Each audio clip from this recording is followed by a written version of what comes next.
Hey everyone, this is Nikhil Gupta here and I hope you all are doing well। तो इस video के अंदर हम लोग डिस्कस कर रहे होंगे तुम लोगों की अप्रैल की स्ट्रेटेजी। बेसिकली ये स्ट्रेटेजी नहीं होगी, इसके अंदर मैं तुम लोगों को थोड़े बहुत टिप्स दे रहा हूँ, थोड़ी बहुत ट्रिक्स बता रहा हूँ जिससे तुम अपनी रैंक को बूस्ट कर सकते हो। तो बिना किसी देरी के वीडियो को स्टार्ट कर। सो देखो, हम इस वीडियो के अंदर बेसिकली कुछ चीजों के ऊपर बात करने वाले हैं। पहली है तुम्हारी कि तुम अपने आप को सेल्फ एनालाइज कैसे करोगे। कई क्रिएटर से तुम लोगों ने सुना होगा कि अपने आप को री एनालाइज करो, अपने आप की गलतियां ढूंढो, अपने आप के बारे में सोचो कि कौन सा तुम्हारा चैप्टर स्ट्रॉन्ग है, इजी है, हार्ड है, वो सब। लेकिन कोई ये नहीं बताता कि ये सब करना कैसे है, तो उसके बारे में बात कर रहे होंगे। सेकंड हम बात कर रहे होंगे कि तुम लोगों को क्वेश्चन प्रैक्टिस कहाँ से करनी है।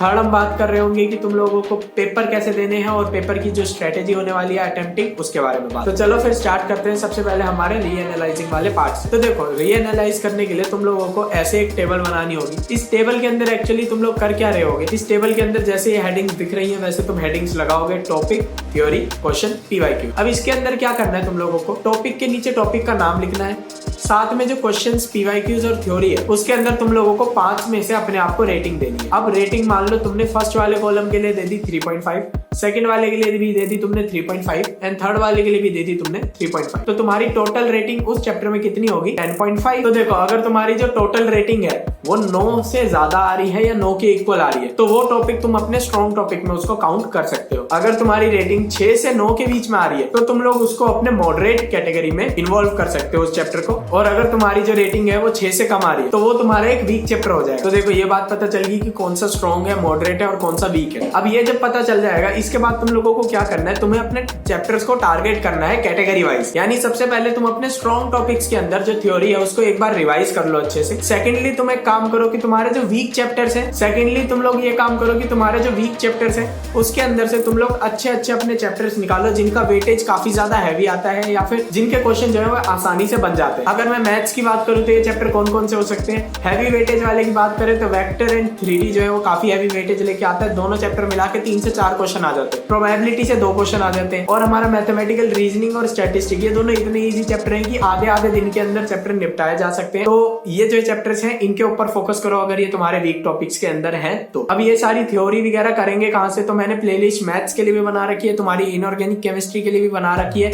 और अगर तुम लोग ऐसी प्लेलिस्ट और चाहोगे तो मैं और बना दूंगा, तो मेक श्योर कि तुम उसको चेकआउट करो। तो अगली चीज आती है तुम लोगों की क्वेश्चन प्रैक्टिस, और ये जो टेबल बनाई थी उस काम में भी तुम लोगों के काफी हेल्प करेगी। अगर तुमने क्वेश्चन किसी अच्छी बुक से लगा रखे हैं, जैसे फिजिक्स के अंदर होगी एच.सी. वर्मा और मैथ्स के अंदर सिंगेज की बुक्स होगी या फिर आर.डी. शर्मा होगी तुम्हारी ऑब्जेक्टिव वाली जो आती है, तो अगर अच्छी बुक से तुम लोगों ने क्वेश्चन कर रखे हैं तो काफी ज्यादा अच्छी बात है, तुम उसको रिवाइज कर सकते हो। और मेक श्योर कि तुम हर एक चैप्टर के पीवाईक्यूज तो करके ही जाओ अगर तुमने और कोई क्वेश्चन नहीं कर रखे। और पीवाईक्यूज में भी अगर मैं स्पेसिफिक हो जाऊं तो 2020 के पीवाईक्यूज जो थे तुम्हारे सितंबर शिफ्ट वाले जरूर करना। और उसके बाद अगर मैं बोलूं तो तुम्हारे जो फरवरी और मार्च वाले दोनों अटेम्प्ट थे उनको भी करना काफी ज्यादा इंपॉर्टेंट हो जाता है। तो मेक श्योर कि तुम फरवरी, मार्च और तुम्हारे सितंबर वाला जो पेपर हुआ था उसको देख के ही जाओगे अगले वाले पेपर के लिए। सो अब जो चीज आती है वो है हमारे टेस्ट। अगर तुम लोग टेस्ट नहीं देते हो तो बहुत गलत बात है, तुम लोगों को टेस्ट देने चाहिए। और टेस्ट देने के सबसे बड़ा बेनिफिट ये होता है कि तुम लोगों को 3 घंटे बैठने की आदत लग जाती है। तो भले ही तुम्हें टेस्ट में कुछ भी नहीं आता, तुम्हारा 1 घंटे के अंदर पेपर हो रहा है, तुम्हारा 2 घंटे के अंदर पेपर हो रहा है, अगर तुम लोग टेस्ट देने बैठ रहे हो तो 3 घंटे तुम्हें बैठना ही है, बैठना ही है, बैठना ही है, क्योंकि पेपर के अंदर तुम लोग वहां से छोड़ के नहीं जा सकते।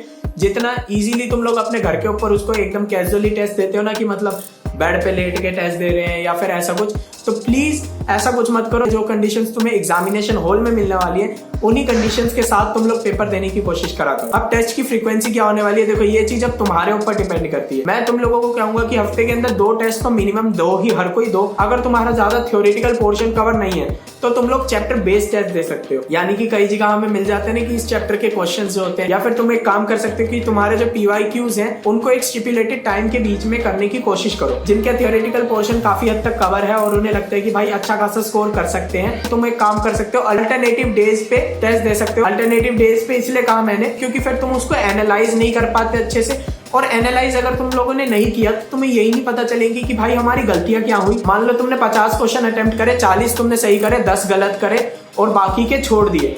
तो जो चीज है ना कि मतलब वो बाकी के छोड़ दिए और जो गलत हुए वो तुम्हारी गलतियां हैं, और जब तक तुम पेपर को एनालाइज नहीं करोगे तुम्हें तुम्हारी गलतियां नहीं पता चलेंगी। तो एक तरह से तुमने उस पेपर से कुछ सीखा नहीं। ऐसा क्यों सीखा, क्यों नहीं, क्योंकि वो जो 40 क्वेश्चन तुमने सही करे, अगर तुम पेपर में भी जाते तो वो 40 तो सही करके ही आते। जो गलत हुए हैं, जो छोड़ के आए हैं, वो ही तो सीखने थे उस टेस्ट से। अब हमने अगर वो ही नहीं सीखे तो क्या फायदा उस टेस्ट को देने का। अच्छा, अगर पेपर कैसे एनालाइज करना है इफेक्टिव वे में, अगर इसके ऊपर कोई वीडियो चाहिए तो कमेंट डाउन कर देना, मैं उसके ऊपर भी वीडियो बना दूंगा। सो अब थोड़ा मार्क्स वाइज तुम लोगों का डिस्कशन कर लेते हैं। तो देखो, अगर तुम लोगों की 0 से 65 के बीच में नंबर आ रहे हैं तो पहली बात यह है कि तुम्हारा थ्योरेटिकल पोर्शन काफी कम कवर हुआ है, और दूसरी बात यह है कि अगर तुमने थ्योरेटिकल पोर्शन ज्यादा कवर कर लिया तो उसके अंदर तुम्हारी क्वेश्चन प्रैक्टिस कम है। तो दो चीजें तुम कर सकते हो। जिनका थ्योरेटिकल पोर्शन काफी ज्यादा कवर हो चुका है वो लोग अपने क्वेश्चन प्रैक्टिस के ऊपर फोकस करें, और जिन बच्चों का थ्योरेटिकल पोर्शन जो है वो कम कवर हुआ है उन लोगों से मैं कहना चाहूंगा कि जितना थ्योरेटिकल पोर्शन तुम लोगों ने कर लिया है उसके PYQs लगा दो अच्छे से, और उसके बाद बाकी के थ्योरेटिकल पोर्शन के ऊपर थोड़ी सी नजर मारना स्टार्ट कर दो। अब सेकंड कैटेगरी की बात कर लेते हैं, जो है हमारी 65 से लेकर 135 तक। तुम लोगों की थ्योरेटिकल पोर्शन भी काफी हद तक कवर है, और दूसरी बात यह है कि तुम लोगों का क्वेश्चन प्रैक्टिस भी कुछ चैप्टर्स के अंदर अच्छे से हो रखी है। लेकिन जितना थ्योरेटिकल पोर्शन तुम लोगों का कवर है उसके अंदर क्वेश्चन प्रैक्टिस थोड़ी कम है, और वो क्वेश्चन प्रैक्टिस की जो बात है वो सब तुम्हें वो जो टेबल बनाई थी स्टार्टिंग में उससे पता चल जाएगा। तो मेक श्योर कि तुम लोग उस चीज को भी ध्यान से देखो। तो ध्यान रखना है इस चीज का कि जो चैप्टर्स तुम लोगों के हो चुके हैं उसके अंदर तुम्हें थ्योरेटिकल लर्निंग्स को ध्यान में रखते हुए क्वेश्चन प्रैक्टिस के ऊपर थोड़ा सा ज्यादा फोकस करना है।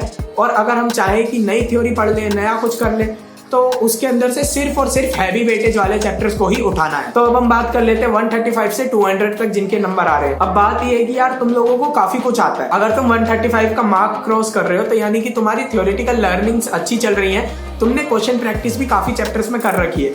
लेकिन एक दिक्कत है तुम लोगों के साथ कि तुमने PYQs कम करे हैं, और अगर ये बात है कि तुमने PYQs कम करे हैं तो तुम लोग PYQs के ऊपर ज्यादा फोकस करो। फिलहाल थ्योरी को एक बार ऊपर से पढ़ लो, ऊपर से सारे फॉर्मूलाज देख लो। एक काम कर सकते हो कि जब तुम थ्योरी को ऐसे पलट रहे होगे और तब तुम्हें लगे अबे यार ये चीज भी पढ़ाई थी टीचर ने, ये तो मेरे को आता ही नहीं यार, तो उस चीज को तुम लोग एक साइड में नोट कर, ताकि जब तुम्हारे पेपर को 1-2 दिन ही हो तो तुम लोग आराम से उन सब चीजों को एक बार रिवाइज कर सको, और PYQs के ऊपर थोड़ा सा ज्यादा ध्यान दो। अब हमारी लास्ट कैटेगरी जो आ रही है हमारी 200 प्लस वाली। So first of all you all deserve a PAT on your back and very good.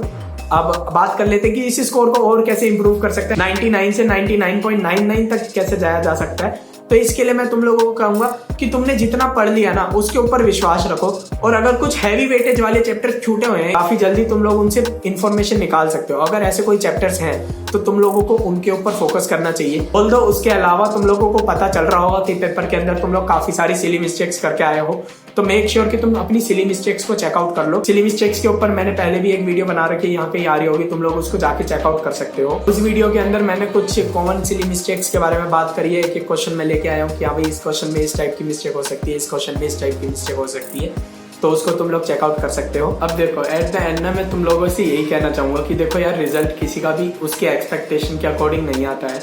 हर कोई जो सोचता है ना कि मतलब इतने रिजल्ट आ जाएगा, इतना आ जाएगा, 240 आ जाएंगे, 260 आ जाएंगे, लेकिन वहीं 200 या 180 पे गाड़ी रुक जाती है।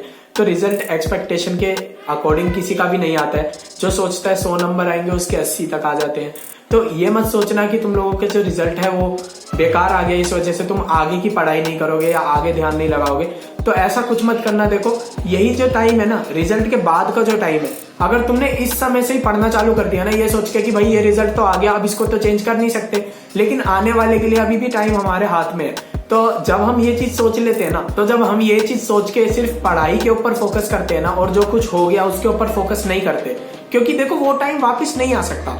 हम मान लेते हैं कि हाँ भाई हमारी गलती थी, लेकिन उस गलती को अगर हम बार बार उसी के बारे में सोचते रहेंगे तो ये वाला टाइम भी तो वेस्ट हो जाएगा, और अगर ये वाला टाइम भी वेस्ट हो गया तो वही गलती हम दोहरा रहे हैं, और वो हमें नहीं करना है। तो पिछली गलतियों से सीख लेनी है हम लोगों को। ये नहीं करना कि भाई हमने गलती कर दी तो भाई अब गलती होगी, अब कुछ नहीं हो सकता। देखो हर चीज के बाद कुछ ना कुछ हो सकता है। अभी भी तुम लोग अच्छे कॉलेज के अंदर जा सकते हो, अभी भी तुम 99 का मार्क क्रॉस कर सकते हो। अभी तक जितने एफर्ट्स डाले हैं कोई भी वेस्ट ना हो, इसकी कोशिश करो और आने वाले अटेम्प्ट के लिए फोकस करो। I wish you all the best आने वाले अटेम्प्ट्स के लिए। जो बच्चा एडवांस दे रहा है उसके लिए एडवांस के लिए ऑल द बेस्ट, जो मेंस दे रहा है उसके लिए मेंस के लिए भी ऑल द बेस्ट। और भले ही कुछ भी हो जाए, तुम लोगों को अपने ऊपर से फेथ नहीं खोना है, अपने ऊपर विश्वास रखना है। एंड अगर अभी भी कोई भी क्वेरी रह गई हो, कोई भी दिक्कत आ रही हो, कोई भी मतलब ऐसा होता है ना कि भाई रिजल्ट आने के बाद दिल में बोझ सा लग रहा है, तो तुम लोग बेझिझक मेरे को कहीं पे भी डीएम कर सकते हो मेरे किसी भी सोशल मीडिया हैंडल पे। And that's all for this video and we will meet in the next video. Till then bye bye.